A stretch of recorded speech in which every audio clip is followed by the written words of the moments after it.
चारधाम यात्रा के दौरान आपदा से निपटने की तैयारी, प्रदेश भर में की गई मॉक ड्रिल। आपदा कंट्रोल रूम से सीएम धामी ने लिया हालात का जायजा, अधिकारियों को रेस्क्यू रिस्पांस पर जोर देने के निर्देश।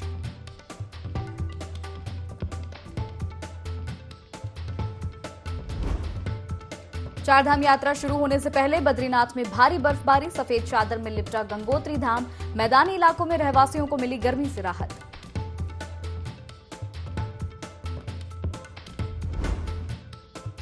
यात्रा दल के वाहनों को सीएम ने दिखाई हरी झंडी। यात्रा मार्ग पर सेवादार करेंगे भंडारे का आयोजन। 24 और 25 अप्रैल को हेलीकॉप्टर से श्रद्धालुओं पर होगी पुष्प वर्षा।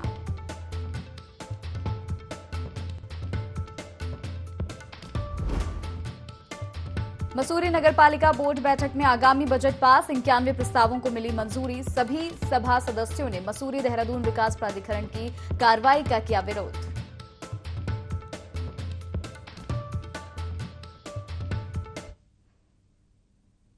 नमस्कार, IND 24 देख रहे हैं आप। मैं हूं आपके साथ हर्षिता सिंह और स्वागत है आपका बुलेटिन देवभूमि लाइव में। तो चारधाम यात्रा की सारी तैयारियां लगभग पूरी हो गई हैं, जिसे देखते हुए मुख्यमंत्री पुष्कर सिंह धामी की अध्यक्षता में प्रदेश में मॉक ड्रिल का आयोजन किया गया। इस दौरान सीएम धामी ने पत्रकारों से बातचीत में कहा कि आपदा के दौरान सभी विभाग तालमेल के साथ कार्य करें, इसके उद्देश्य से ही मॉक ड्रिल की गई है।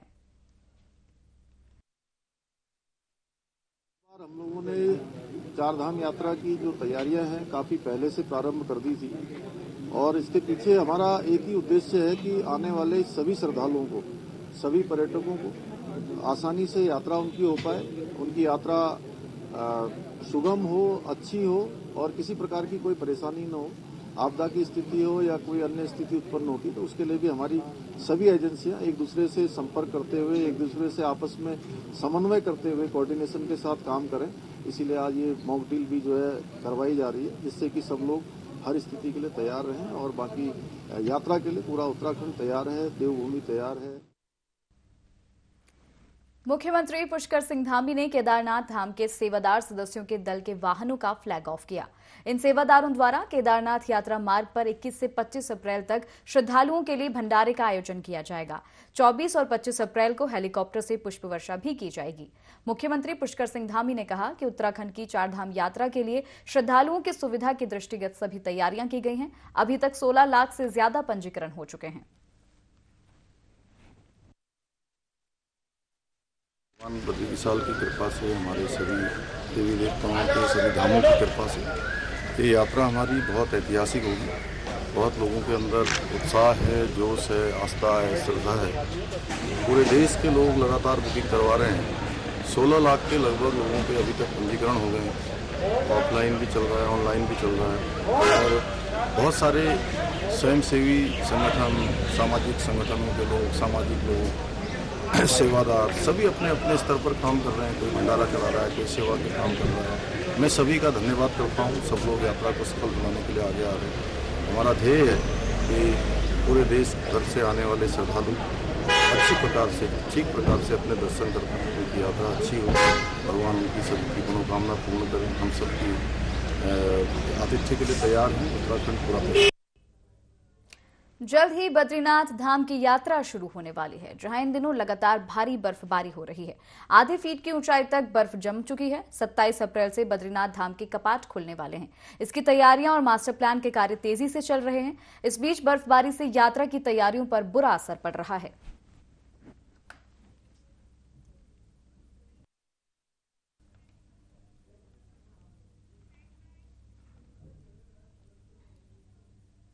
और चलिए बढ़ेंगे अगली खबर की तरफ। मसूरी में नगरपालिका परिषद की बोर्ड बैठक का आयोजन किया गया, जिसमें कई प्रस्तावों पर मुहर लगी और साल भर के आय व्यय का विवरण सदन में प्रस्तुत किया गया। इस दौरान बैठक में नगरपालिका परिषद की ओर से किए जा रहे विकास कार्यों पर मसूरी देहरादून विकास प्राधिकरण की ओर से की जा रही कार्रवाई का विरोध किया गया। बैठक रखी है, उसकी सूचना सभी सभासदों को जाती नहीं है, ठीक है, ताकि वो सभी सभासद अपने अपने वार्ड के प्रस्ताव दे पाए। पिछले जो हमारे बोर्ड बैठक में जो प्रस्ताव पास हुए उनके अभी तक टेंडर नहीं हुए, वो काम शुरू नहीं हुआ और नए कार्यों के लिए वित्तीय स्वीकृति मांगी गई है। तो मेरा कहना ये था कि आज जो पिछली बार बोर्ड बैठक में कार्य पास किए गए पहले उनको किया जाना चाहिए।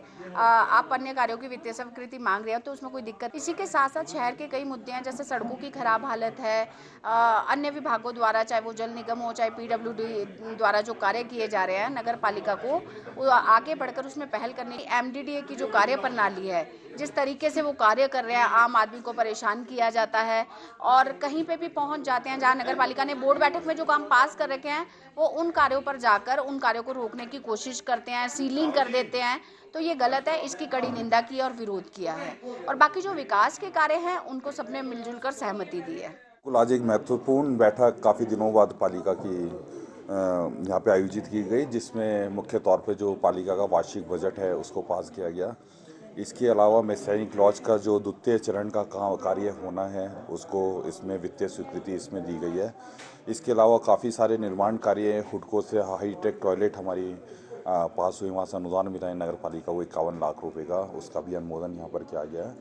और इसके अलावा शहर में जितने भी, क्योंकि पर्यटक सीज़न आ रहा है और जितने भी निर्माण कार्य होने हैं उन्हें दुरुस्त करने के लिए जिस तरीके से जो सड़कें हमारी टूटी हुई हैं, पेयजल निगम ने खोदी थी, उन सबको दुरुस्त की जाए।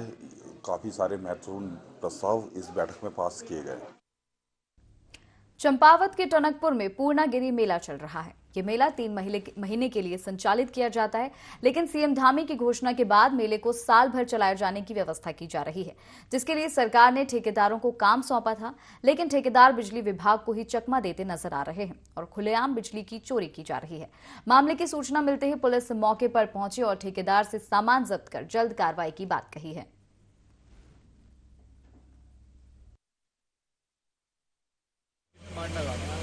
लोगों ने लाइट डाल रखी, तो हमने लिया है, लेने के बावजूद भी लैंड डालना। लालकुआं में food safety training and certification programme कार्यशाला का समापन हुआ। बता दें, दुग्ध उत्पाद के मानकों की जानकारी देने के लिए कार्यशाला का आयोजन किया गया था, जिसमें प्रदेश की 11 सहकारी दुग्ध संघों के 27 प्रोडक्शन एवं लैब कार्मिक शामिल हुए। सभी को राजस्थान में आए ट्रेनर दीपक अग्रवाल ने प्रशिक्षणार्थियों को गुणवत्ता और शुद्धता की बारीकियों को समझाया। वहीं UCDF के सामान्य प्रबंधक डॉक्टर HS कुटोला का कहना है कि दुग्ध उत्पादकों की शुद्धता और उच्च गुणवत्ता बनाए रखने के लिए फूड सेफ्टी के मानकों की उचित जानकारी होना बहुत आवश्यक है, इसलिए कार्यशाला का आयोजन किया गया।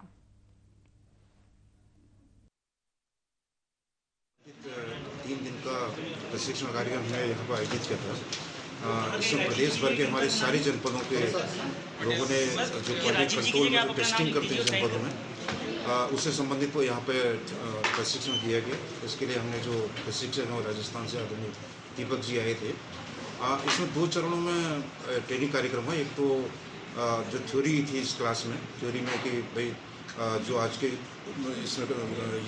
इस समय फूड सेफ्टी एक्ट या FSI जो रेगुलेशंस, जो स्ट्रिक्टनेस, जो सावधानियां, उनके बारे में अवगत कराया गया।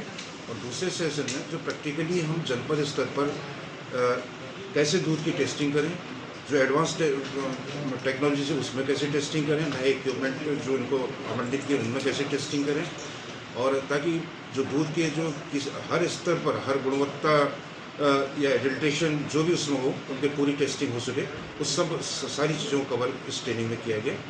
जनपदों के जो 11 दुग्ध संघ हैं उनके प्रतिभागी आए थे और ये प्रशिक्षण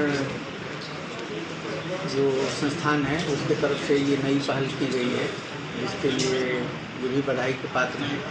और हमें पूरी उम्मीद है कि ये जो FSI से संबंधित फूड सेफ्टी एक्ट का ये जो प्रशिक्षण हुआ है ये हमारे जनपद के दुग्ध विकास में बहुत बड़ा योगदान करेगा और हमारे उपभोक्ताओं को शुद्ध गुणवत्ता का दूध। चलिए बढ़ेंगे अगली खबर की ओर। मुख्यमंत्री पुष्कर सिंह धामी ने सचिवालय में पेयजल विभाग की समीक्षा बैठक की। इस दौरान सीएम ने अधिकारियों को निर्देश दिए कि ग्रीष्मकाल को ध्यान में रखते हुए पेयजल से संबंधित सभी समस्याओं का निराकरण प्राथमिकता के साथ किया जाए। सभी जिलाधिकारी, पेयजल विभाग के अधिकारी जिलों में ग्राम स्तर तक पेयजल स्थिति का फीडबैक लें। साथ ही गंगा और उसकी सहायक नदियों को स्वच्छ बनाने के लिए अधिक काम करने की उन्होंने आवश्यकता बताई। इस दौरान सीएम धामी ने कहा कि जल स्रोतों के के पुनर्जीवन की दिशा में ठोस कार्य योजना बनाने के साथ रेन वाटर हार्वेस्टिंग की दिशा में भी काम किया जाए।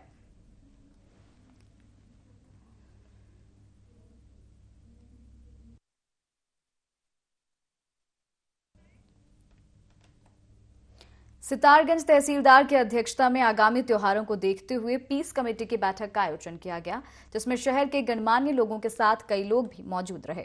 मुस्लिम समाज के लोगों ने बैठक में पहुंचकर पुलिस को भरोसा दिलाया कि ईद का त्योहार बड़े ही अमन चैन के साथ मनाया जाएगा। साथ ही पुलिस ने सभी से अपील की कि त्योहार को शांति के साथ मनाएं और अशांति फैलाने वालों की जानकारी तुरंत पुलिस को दें।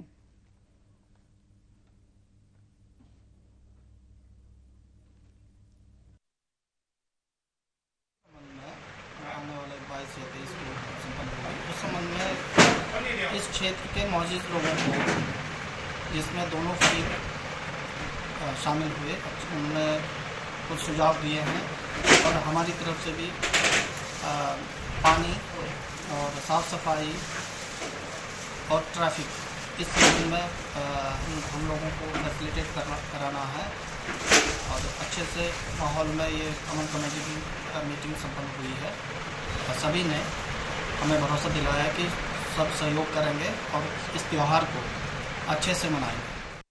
यमुनोत्री धाम जाने वाले श्रद्धालुओं को इस बार प्रसाद के रूप में चौलाई से बनने वाले यमुना भोग का प्रसाद मिलेगा। चावल के साथ चौलाई से बना प्रसाद यात्रियों को दिया जाएगा। रामदाने को स्थानीय भाषा में चौलाई कहा जाता है। खरसाली गांव के ग्रामीण आजीविका संस्था के साथ मिलकर चौलाई के लड्डू तैयार कर रहे हैं। यमुनोत्री मंदिर समिति से इसकी अनुमति ली गई है। यमुनोत्री धाम के तीर्थ पुरोहितों ने भी इस साल इस पहल की तारीफ की है।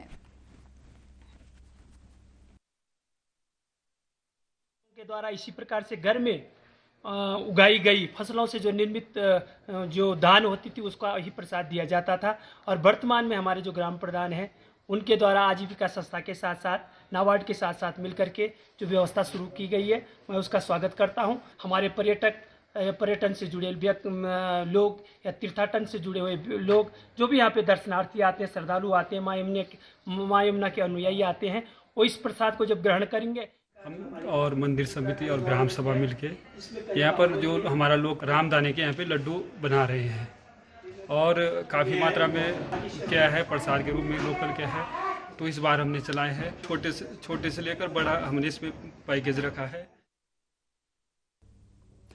22 अप्रैल से विश्व प्रसिद्ध चार धाम यात्रा शुरू हो रही है।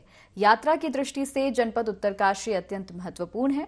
चार धाम में से 2 धाम गंगोत्री और जमुनोत्री यहीं विराजमान हैं। चार धाम यात्रा को लेकर पुलिस प्रशासन ने अपनी तैयारियां पूरी कर ली हैं। जिलाधिकारी और पुलिस अधीक्षक ने यात्रा ड्यूटी में लगे जवानों को ब्रीफ कर दिशा निर्देश दिए। डीएम ने बताया कि यात्रा के पहले 50 दिन बहुत महत्वपूर्ण हैं। इस दौरान भारी संख्या में श्रद्धालु गंगोत्री यमुनोत्री धाम आते हैं। इस बार सुरक्षा की दृष्टि से यात्रा को 2 भागों में बांटा गया है।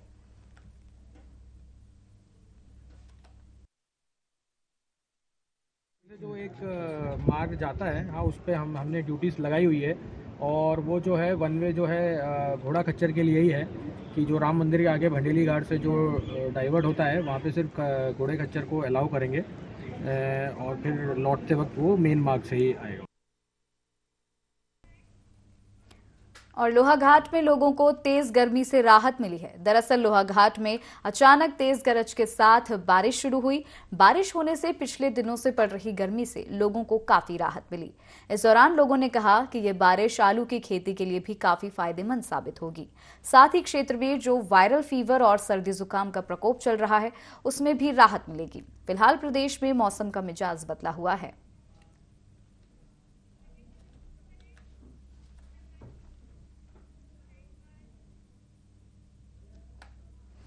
उत्तरकाशी के भटवाड़ी विकासखंड में कुश कल्याण बुग्याल पर्यटन के लिए प्रसिद्ध है। दूर से टूर कर लौटे 55 छात्र छात्राओं के ग्रुप ने अपने अनुभव साझा किए, जिन्होंने बताया कि बुग्याल एक खास आकर्षण का केंद्र है, जहां कई तरह की सुंदर घाटियों और जड़ी बूटियां पाई जाती हैं। कुश कल्याण बुग्याल बीते 4 महीने से बर्फ से ढका हुआ है, जहां सैलानी आइस स्कीइंग का खूब मजा लेते हैं।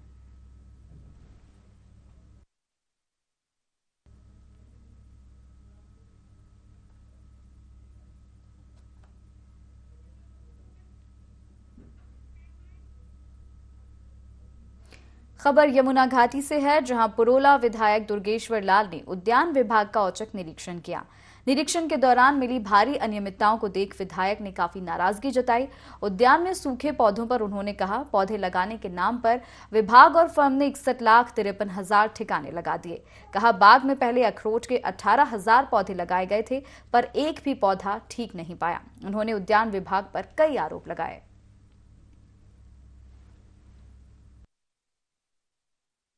विधायक जी के द्वारा यहाँ पर जो कमियां पाई गई है उनके द्वारा, उसके लिए हम भरसक प्रयास करेंगे। जो कमियां उनको कल यहाँ पे नजर आई है, आगे हम उस पर सुधार करते हुए दोबारा इस प्रकार की कमियां उनको नहीं दिखाएंगे।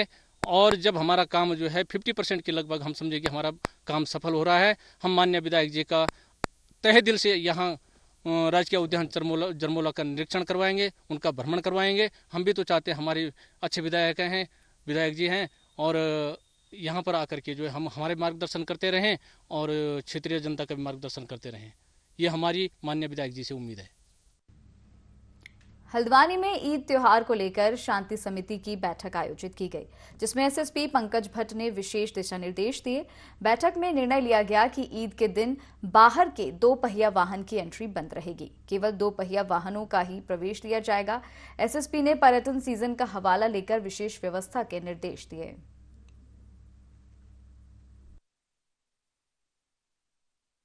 निर्देशित किया गया है कि कल तक वो मीटिंग कर लेंगे आपका संभ्रांत लोगों की।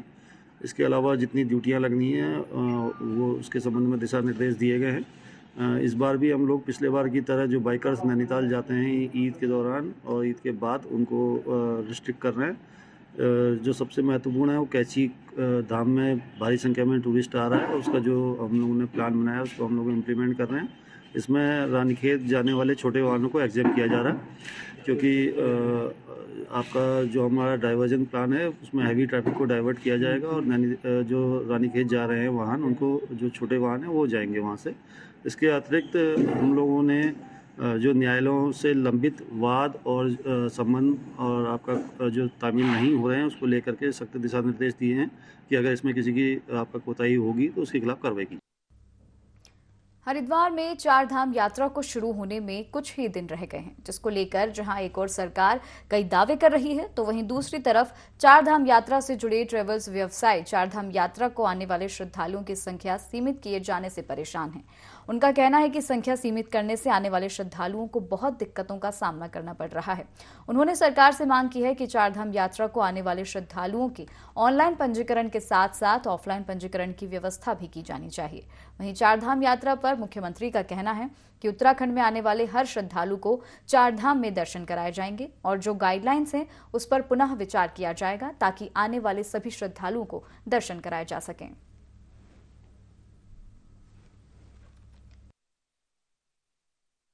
उत्साहित है, बहुत इंक्वायरीज आ रही हैं, बहुत लोगों द्वारा पूछताछ की जा रही है। हमारे जो टूर ऑपरेटर्स हैं अलग अलग शहरों में, देश भर के कोने कोने से उनके फ़ोन आ रहे हैं। सिर्फ थोड़ी सी दिक्कत इस बात में आ रही है कि सरकार द्वारा जो संख्या निर्धारित की गई है और ऑनलाइन रजिस्ट्रेशन की जो प्रक्रिया अपनाई गई है उसके अंतर्गत उनकी एक संख्या निर्धारित है, उससे ज़्यादा उस तारीख में रजिस्ट्रेशन नहीं हो पाते हैं। हमने सरकार से निरंतर ये मांग की है और माननीय मुख्यमंत्री जी ने इस पर बड़ा सकारात्मक आश्वासन भी दिया है कि ऑफलाइन रजिस्ट्रेशन की व्यवस्था बहुत जल्दी की जा रही है और ऑफलाइन रजिस्ट्रेशन में ज़्यादा से ज़्यादा लोगों को इस यात्रा करने का मौका मिलेगा। अभी तक 13 लाख यात्रियों ने अभी तक अपना पंजीकरण करवा लिया है और हमने कहा है कि जो भी यात्री उत्तराखंड पहुंचेंगे सभी को दर्शन करने का मौका मिलेगा, हम दर्शन करवाएंगे। और ये जो गाइडलाइन है उस पर भी हम लोगों ने दोबारा पुनर्विचार हम कर रहे हैं कि किस तरीके से लोगों को आसानी से दर्शन होए और जो लोग हमारे इस व्यवसाय से जुड़े हुए हैं, इस आजीविका का भी प्रमुख साधन है, उनके आजीविका भी प्रभावित न हो। हरिद्वार में गर्मियां शुरू होते ही वन्यजीवों के सामने पीने के पानी की समस्या खड़ी हो गई है, इसलिए वे आबादी क्षेत्रों का रुख करते हैं। राजाजी टाइगर रिजर्व ने इस समस्या से बचने के लिए रिजर्व की सभी रेंजों में दर्जनों वाटर होल्स तैयार किए हैं। साथ ही इनमें वाटर होल्स में पानी भरने और साफ सफाई की व्यवस्था भी रखी गई है। जंगली जानवरों की सुविधा के लिए राजाजी टाइगर रिजर्व की ओर से कुछ नए वाटर होल्स भी तैयार किए जा रहे हैं।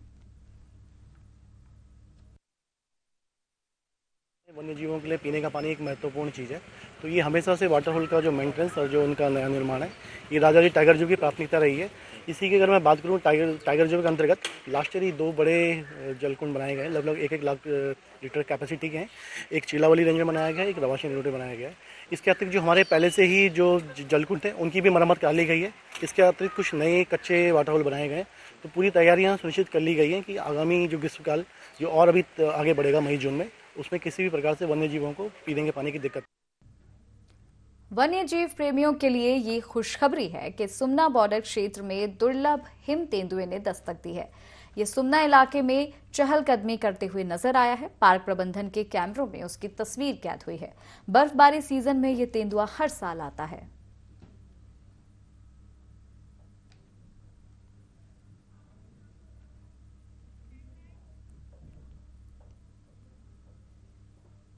और लोहाघाट के पूर्व सैनिकों और व्यापारियों ने सैनिक विश्राम गृह की दुकान के सामने कई टैक्सियां खड़े रहने पर आपत्ति जताई है।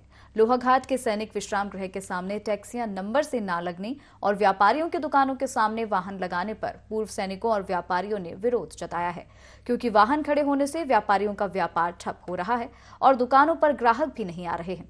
इस दौरान उन्होंने एसओ लोहाघाट मनीष खत्री को ज्ञापन देकर व्यवस्था दुरुस्त कराने की मांग की है।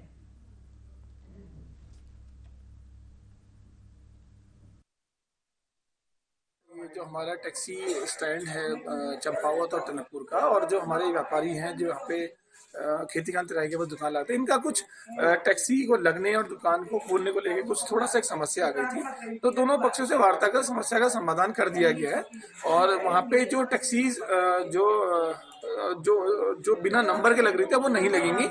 अब जो रूल जो अकॉर्डिंग पहले से चला आ रहा था कि जो टैक्सी जिसका नंबर होगा केवल वो आएगी वही भरेगी, ये आगे कार्रवाई चलेगी। दोनों पक्षों को हमारे द्वारा समझा दिया गया है, दोनों पक्ष मान।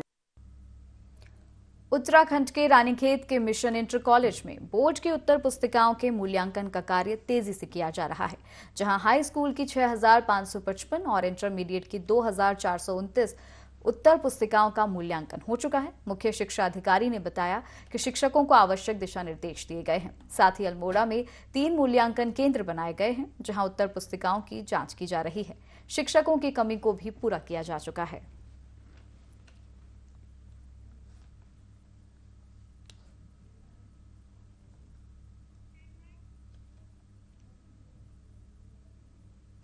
देहरादून में भू विज्ञान संस्थान में इंडो डच हॉर्टिकल्चर और कोका कोला इंडिया ने संकल्प से परिवर्तन की ओर कार्यक्रम का आयोजन किया। कार्यक्रम में मुख्यमंत्री पुष्कर सिंह धामी भी शामिल हुए। कार्यक्रम में सेब उत्पादन के क्षेत्र में सराहनीय कार्य करने वाले कृषकों को सम्मानित किया गया। बता दें कि उन्नति एप्पल योजना के माध्यम से किसानों की आय बढ़ाने का प्रयास किया जा रहा है। इसमें मुख्य रूप से इंडो डच हॉर्टिकल्चर और कोका कोला इंडिया का सहयोग मिल रहा है। मुख्यमंत्री पुष्कर सिंह धामी ने कहा कि जीवन में किसी लक्ष्य को पाने के लिए संकल्प के साथ आगे बढ़ना बहुत जरूरी है। जब हम किसी लक्ष्य को पूरा करने का संकल्प लेते हैं तभी कोई परिवर्तन आता है। कोला इंडिया और इंडो डच हॉर्टिकल्चर टेक्नोलॉजी ने जिस कार्य को पूरा करने का संकल्प लिया था उसे सिद्धि तक पहुंचा रहे हैं।